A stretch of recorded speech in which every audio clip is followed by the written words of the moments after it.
J'ai demandé à mes élèves ce qui les bloque pendant leur conversation en français et une des réponses qu'ils m'ont le plus données, c'est « je manque de vocabulaire ».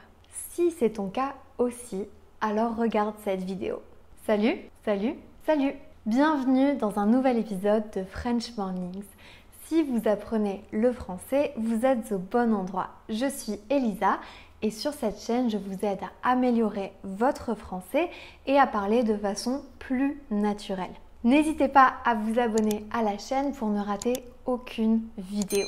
Aujourd'hui, je vous partage 3 façons géniales d'enrichir votre vocabulaire et surtout de bien le mémoriser. Alors, installez-vous bien, activez les sous-titres si vous en avez besoin et c'est parti! La première façon de mémoriser du vocabulaire, c'est de parler seul à voix haute. Si vous regardez mes vidéos, vous savez que c'est un conseil que je vous donne très souvent et c'est quelque chose que moi-même j'aime beaucoup faire pour apprendre des langues. Quand on parle seul, on a le temps d'apprendre du nouveau vocabulaire et surtout d'apprendre le vocabulaire dont on a vraiment besoin. Bueno, ahora tengo que prepararme para ir al doctor porque me duele esta parte del cuerpo que se llama la espalda. No es la espalda, ¿cómo se llama? El hombro. Voy al médico porque me duele el hombro izquierdo. Quand il vous manque un mot de vocabulaire, cherchez-le. Vous pouvez utiliser tout simplement un traducteur en ligne et ensuite essayer de l'utiliser tout de suite dans une phrase. Et l'idéal, c'est même de le noter dans un petit carnet avec la phrase d'exemple que vous avez faite. Le deuxième moyen d'enrichir votre vocabulaire, c'est de regarder des films et des séries. Il y a des films et des séries qui nous marquent vraiment et dont on se souvient bien.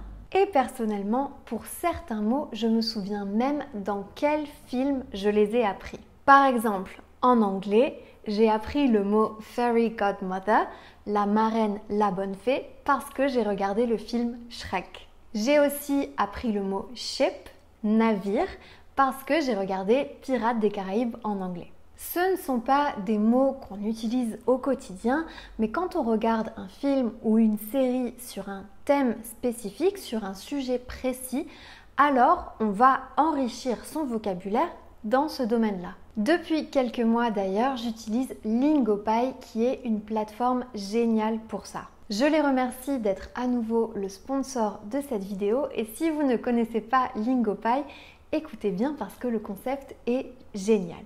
Lingopie, c'est une plateforme qui propose du contenu en ligne dans la langue que vous voulez apprendre.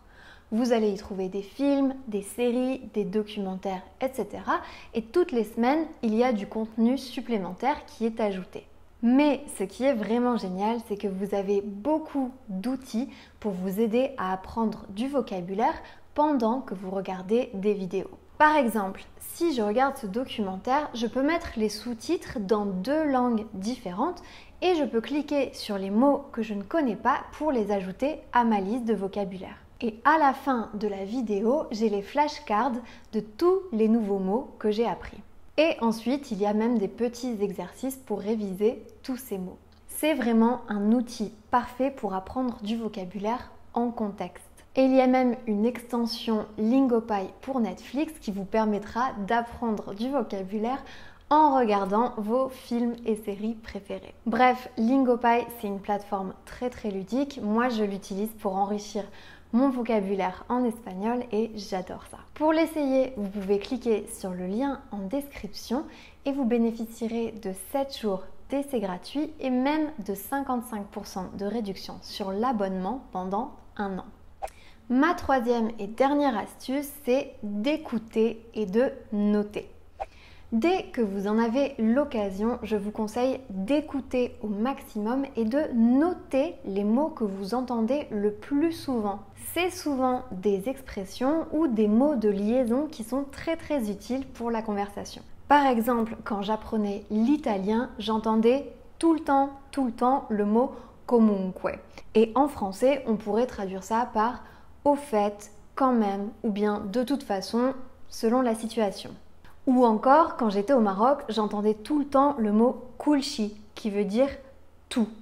Donc il y a beaucoup de mots très utiles qui reviennent très souvent et pour ça, il faut bien écouter. Et c'est très important de connaître beaucoup de ces mots parce que c'est ce qui va vous aider à apporter de la fluidité dans votre conversation. Donc soyez très attentifs et n'oubliez pas de noter tout ça dans votre carnet de vocabulaire. Merci à tous d'avoir regardé cette vidéo. N'oubliez pas que si vous voulez améliorer votre prononciation en français, vous trouverez mon guide de prononciation disponible dans le lien en description. Et je vous dis à très bientôt.